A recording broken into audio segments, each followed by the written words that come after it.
Hello అండి. Welcome back to Venus kitchen. మనం చపాతీలు, పరోటాల్లోకి రకరకాల వెజిటబుల్స్ వేసి ప్రిపేర్ చేస్తూ ఉంటాం కదండీ! పరోటాల్లోకి మీరెప్పుడైనా సొరకాయ వేసి చేశారా? ఇలా సొరకాయి, శనగపిండి వేసి చేసిన పరోటాలు రెగ్యులర్‌గా చేసే పరోటాల కంటే చాలా చాలా సాఫ్ట్‌గా ఉంటాయి. అలాగే రుచిగా కూడా ఉంటాయి. మరి లేట్ చేయకుండా ఈ సొరకాయతోటి పరోటాలను ఎలా ప్రిపేర్ చేసుకోవాలో చూద్దాము. అందుకోసం నేనిక్కడ 2 కప్పుల వరకు సొరకాయ ముక్కలను తీసుకున్నానండి. లేతగా ఉండే సొరకాయ అయితే గింజలతో సహా వేసుకోవచ్చు.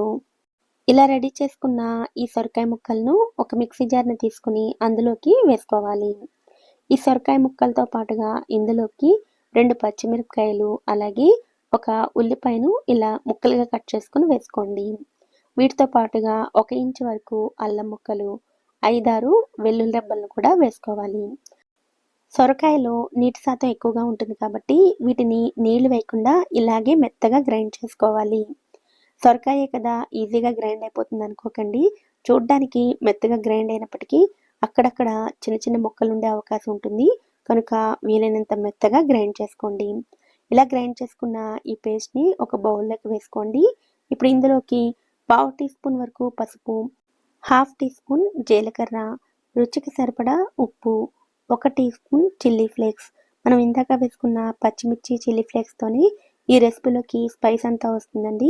కనుక వాటిని మీ ఇష్టానికి తగినట్టుగా వేసుకోవచ్చు. అలాగే హాఫ్ టీ స్పూన్ వరకు ధనియాల పొడి కూడా వేసుకోండి. పావు కప్పు వరకు శనగపిండిని కూడా వేసుకోండి. శనగపిండితో పాటుగా ఇందులోకి గోధుమ పిండిని కూడా వేసుకోవాలి. గోధుమ పిండి క్వాంటిటీ ఇంతే పడుతుందని ఏమీ లేదండి. మీరు ఉపయోగించే సొరకాయలోని నీటి శాతాన్ని బట్టి గోధుమ పిండి పడుతుంది. నాకైతే 2 కప్పుల కంటే కొంచెం ఎక్కువగా గోధుమ పిండి పట్టిందండి. గోధుమ పిండి వేసుకొని ఇలా చపాతీ ముద్దలాగా కలుపుకోవాలి. చివర్లో కొద్దిగా ఆయిల్ వేసుకొని పిండి మొత్తాన్ని కలుపుకొని మూత పెట్టుకొని ఒక్క 10 నిమిషాల పాటు ఈ పిండిని పక్కన పెట్టుకోవాలి. 10 నిమిషాల తర్వాత పిండిని మళ్ళీ ఒకసారి బాగా కలుపుకోండి. ఈ పిండి చాలా సాఫ్ట్‌గా ఉంటుందండి. ఒకవేళ మీకు చేతికి అంటుకుంటున్నట్టుగా అనిపిస్తే కొద్దిగా నూనెను రాసుకొని ప్రిపేర్ చేసుకోవచ్చు. రెడీ చేసుకున్న పిండిలో నుండి కొద్ది కొద్దిగా పిండి ముద్దను తీసుకొని మిగిలిన పిండి ఆరిపోకుండా ఉండడం కోసం మూత పెట్టుకొని ఉంచుకోండి. ఇప్పుడు ఒక్కొక్క పిండి ముద్దను పొడి పిండిలో బాగా పట్టించుకొని ఇలా వీడియోలో చూపిస్తున్నట్లుగా రోల్ చేసుకోవాలి. ముందు చపాతీలాగా పల్చగా రోల్ చేసుకోండి. తర్వాత పై భాగంలో కొద్దిగా ఆయిల్‌ని, పొడి పిండిని వేసుకొని వీడియోలో చూపిస్తున్నట్లుగా ఫోల్డ్స్ వేసుకోండి.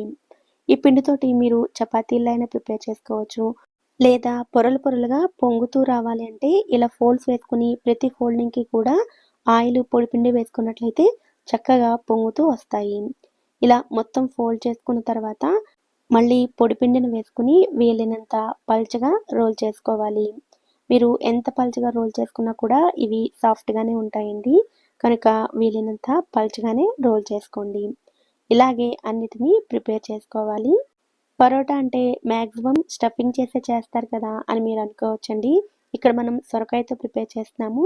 సొరకాయలో వాటర్ క్వాంటిటీ ఎక్కువగా ఉంటుంది.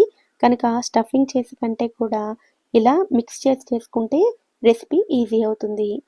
ఇలాగే మొత్తం పిండితోటి పరోటాలను ఒత్తుకోవాలి.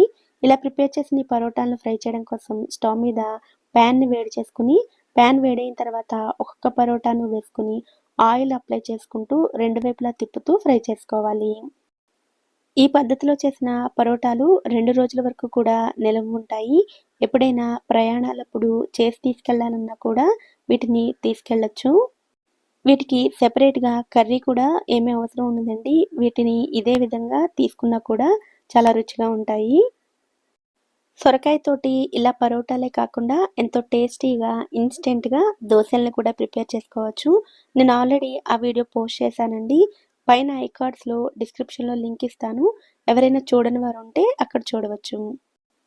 వీడియో స్టార్టింగ్‌లో చెప్పినట్టుగా ఎప్పుడూ చేసే రెగ్యులర్ పరోటాలు, చపాతీల కంటే సొరకాయతో చేసిన ఈ పరోటాలు చాలా చాలా సాఫ్ట్‌గా ఉంటాయి. అలాగే టేస్ట్ కూడా చాలా బావుంటాయి. మీరు కూడా ఈ రెసిపీని తప్పకుండా ట్రై చేయండి. ఈ వీడియో కనుక మీకు నచ్చినట్లయితే వీడియోని తప్పకుండా లైక్ చేసి ఛానల్‌ని కూడా సబ్స్క్రైబ్ చేసుకోండి. నోటిఫికేషన్స్ మిస్ అవ్వకుండా ఉండడం కోసం పక్కనే ఉండే బెల్ ఐకాన్‌ని కూడా యాక్టివేట్ చేసుకోండి. Thank you so much for watching.